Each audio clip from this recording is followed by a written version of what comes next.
This is Dr. Do again. This video is continuously from previous video, Viewing History through Reading. I'm going to read. Why did you not obey the Lord? Why did you pounce on plunder and do evil in the eyes of the Lord? But I did obey the Lord, Saul said. I went on the mission the Lord assigned me. I completely destroyed the Amalekites and brought back Agag their king. The soldiers took sheep and cattle from the plunder and the best of what was devoted to God in order to sacrifice them to the Lord your God at Gilgal. But Samuel replied, Does the Lord delight in burning offerings and sacrifices, as much as in obeying the voice of the Lord? To obey is better than sacrifice, and to heed is better than the fat of rams. For rebellion is like the sin of division, and arrogance like the evil of idolatry. Because you have rejected the word of the Lord, he has rejected you as king. Then Saul said to Samuel, I have sinned. I violated the Lord's command and your instruction. I was afraid of the people, and so I gave in to them. Now I beg you, forgive my sin and come back with me, so that I may worship the Lord.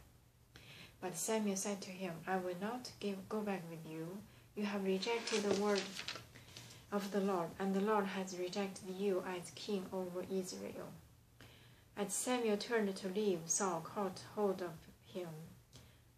his robe, and it tore. Samuel said to him, The Lord had torn the kingdom of Israel from you today, and have given to one of your neighbors, to one better than you. He who is the glory of Israel does not lie or change his mind, for he is not a man that he should change his mind. Saul replied, I have sinned, but please honor me before the elder of my people and before Israel.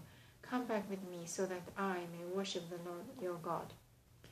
So Samuel went back with Saul, and Saul worshipped the Lord. Then Samuel said, Bring me Agag, king of Amalekites. Agag came to him confidently, thinking, Surely the bitterness of death is past.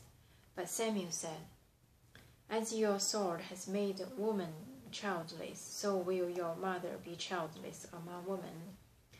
And Samuel put Agag to death before the Lord at Gilgal. Then Samuel left for Ramah, but Saul went up to his home in Gibeah of Saul until the day Samuel died. He did not go to see Saul again, though Samuel mourned for him, and the Lord was grieved that he had made Saul king over him. Samuel anointed David. Chapter 16. The Lord said to Samuel, How long will you mourn for Saul, since I have rejected him as king over Israel?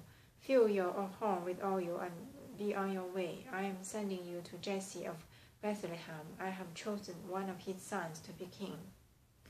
But Samuel said, How can I go? Saul will hear about it and kill me. The Lord said, Take a heifer with you and say, I have come to sacrifice to the Lord. Invite Jesse to the sacrifice, and I will show you what to do.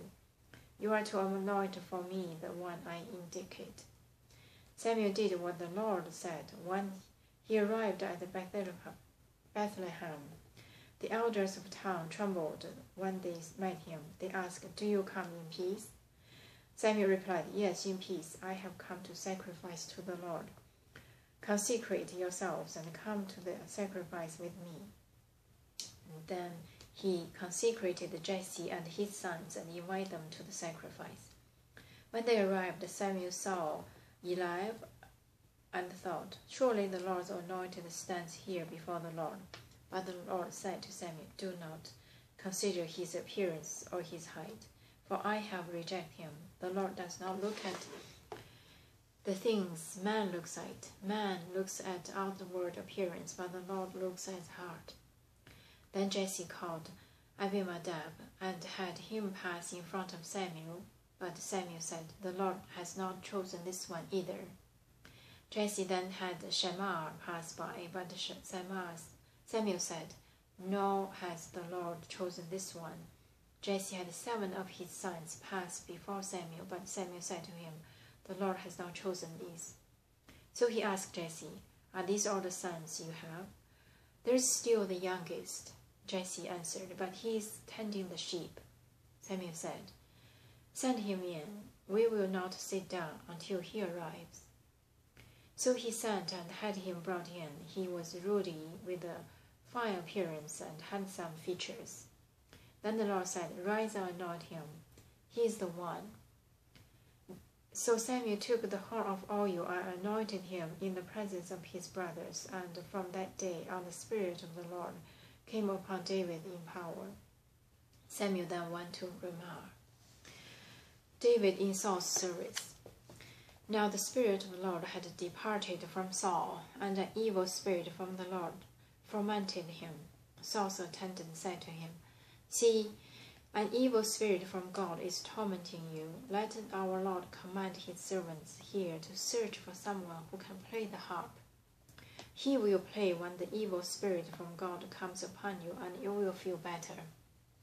So Saul said to his attendants, "Find someone who plays well and bring him to me."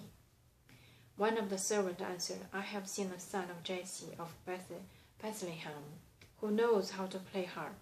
He is a brave man and a warrior. He speaks well and is a fine-looking man, and the Lord is with him." Then Saul sent a message to Jesse and said, "Send me your son David, who is with the sheep." So Jesse took a donkey loaded with bread, a skin of wine, and a young goat, and sent them with his son David to Saul. David came to Saul and entered his service. Saul liked him very much, and David became one of the armor bearers. Then Saul sent word to Jesse, saying, "Allow David to remain in my service, for I am pleased with him." Whenever the Spirit from God came upon Saul, David would take his harp and play. Then relief would come to Saul. He would feel better, and the evil spirit would leave him. David and Goliath. Chapter 17. Now the Philistines gathered their forces for war and assembled at Skosh in Judah. They pitched the camp at Ephes Dammim, between Sokol and Azekah. Saul and the Israelites assembled and camped in the valley of Elah and drew up their battle line to meet the Philistines.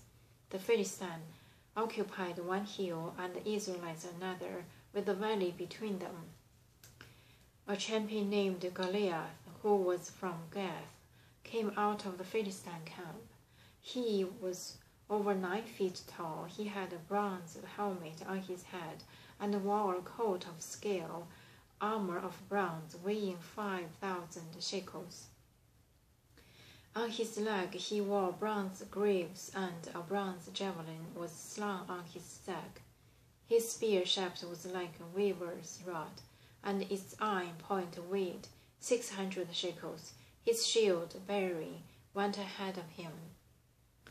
Goliath stood and shouted to the rank of Israel, "Why do you come out and line up for battle? Am I not a Philistine? And are you not the servant of Saul?